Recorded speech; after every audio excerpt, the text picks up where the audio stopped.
আসসালামু আলাইকুম রহমতুল্লাহ। প্রিয় শিক্ষার্থীবৃন্দ, আজকে আমি তোমাদেরকে বিজনেস স্ট্যাটিস্টিক্স থেকে একটি ক্লাস নিচ্ছি। বিজনেস স্ট্যাটিস্টিক্সের মেজার্স অফ সেন্ট্রাল টেন্ডেন্সি এই চ্যাপ্টারটা চলছিল। আজকে আমি মেজার্স অফ সেন্ট্রাল টেন্ডেন্সির আরও কিছু কোশ্চিন করে দিচ্ছি এনইউ প্রবলেম থেকে। এনইউ প্রবলেমে যে কোশ্চিনগুলো আসছিল ওইখান থেকে সলিউশন করছি। Problem 9, the average marks of 39 students of a class আর 50। এখানে বললো কি দ্য এভারেজ মার্কস গড় নাম্বার অফ 39 স্টুডেন্ট মানে 39 জন স্টুডেন্টের অফ এ ক্লাস, কোনো একটা ক্লাসে 39 জন স্টুডেন্টের গড় নাম্বার দেওয়া আছে কত 50। তা বলছে the marks obtain by 14th student আর 39 more than the average marks of all the 40 students. আচ্ছা, এখানে বললো কি যে 40তম স্টুডেন্ট, আগে তো 39 জন স্টুডেন্ট ছিল, এখন 40তম একটা স্টুডেন্ট আসলো, সেই 40তম স্টুডেন্টের প্রাপ্ত নম্বর দেওয়া আছে কত 39। আর এই 39টা যখন আমরা ওখানে নিব তাহলে এবারে 40 জন স্টুডেন্টের যে গড় নাম্বার আসবে সেই গড় নাম্বারটা আগের থেকে বড় হবে।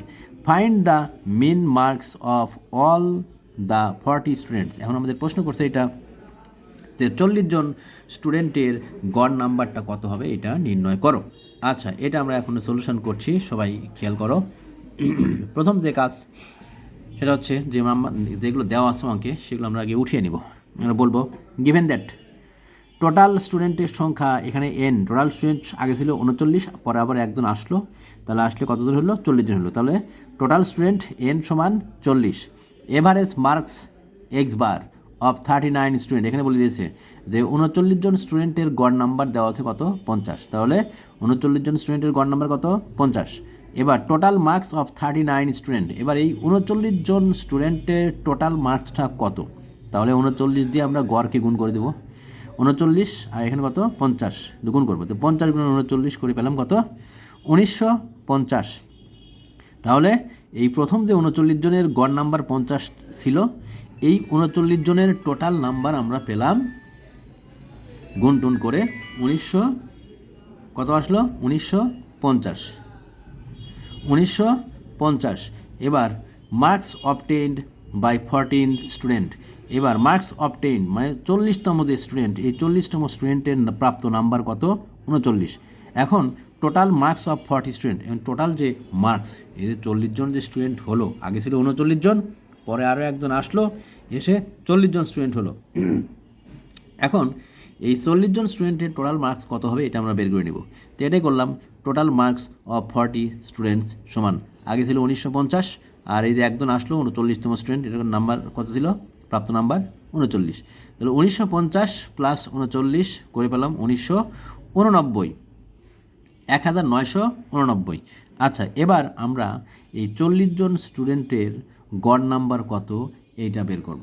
তাহলে এই 40 জন স্টুডেন্টের গড় নাম্বার কত আসবে, অতএব mean marks of 40 students, mean marks of 40 students, তার মানে কি এই যে 40 জন স্টুডেন্ট হলো, এই 40 জন স্টুডেন্টের গড় নাম্বারটা কত এটা আমরা এখন বের করছি।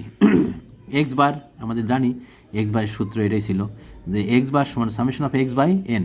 এখানে আমাদের সিম্পল সিরিজের যে সূত্র, সিম্পল সিরিজের এবং প্রথম যে সূত্র আর কি ডাইরেক্ট মেথডের যে সূত্র, আমরা সেই সূত্রটা প্রয়োগ করছি।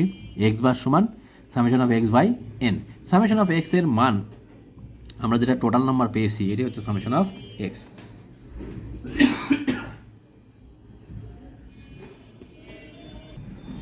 এই 40 জন স্টুডেন্টের গড় নাম্বার আমাদের এখন বের করতে হবে।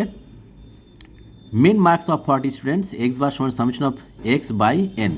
আর সামেশন অফ এক্স আমরা এখানে যে টোটাল নাম্বারটা বের করলাম 40 জনের 1989, এটাকে বলবো আমরা কি 40 জন স্টুডেন্টের টোটাল নাম্বার, আর এটাকে আমরা 40 দিয়ে ভাগ করবো, 40টা হচ্ছে আমাদের এনের মান, তাহলে এন কত 40, মান বসিয়ে দিলাম, জাস্ট ক্যালকুলেশন ভাগ করলাম, ভাগ করে আমরা পেয়ে গেলাম কত 49.725। এটা হচ্ছে আমাদের কি 40 জন স্টুডেন্টের প্রাপ্ত নম্বর। তাহলে প্রথমে ছিল 39 জন স্টুডেন্ট, এই 39 জন স্টুডেন্ট থাকা অবস্থায় তাদের গড় নাম্বার ছিল কত 50, পরে আরও একজন আসলো 40তম স্টুডেন্ট, আর এই 40তম স্টুডেন্টের প্রাপ্ত নম্বর ছিল কত 39। এবার এই 40তম স্টুডেন্ট আসার পর নতুন করে যে 40 জন স্টুডেন্ট হলো, এই 40 জন স্টুডেন্টের গড় নাম্বার কত এটা আমাদেরকে বের করতে বলেছিল। আমরা আগে 39 জন স্টুডেন্টের টোটাল নাম্বার কত এটা বের করলাম, বের করার পর তারপর 40তম স্টুডেন্ট যে আসলো তার নাম্বারটা যোগ করলাম, করে 40 জন স্টুডেন্টের টোটাল নাম্বারটা বের করলাম। তারপর এই 40 জন স্টুডেন্টের টোটাল নাম্বারকে 40 দিয়ে ভাগ করে 40 জন স্টুডেন্টের গড় প্রাপ্ত নম্বর কত এটা বের করলাম। তো গড় প্রাপ্ত নম্বর এখানে পাচ্ছি কত আমরা 49.725।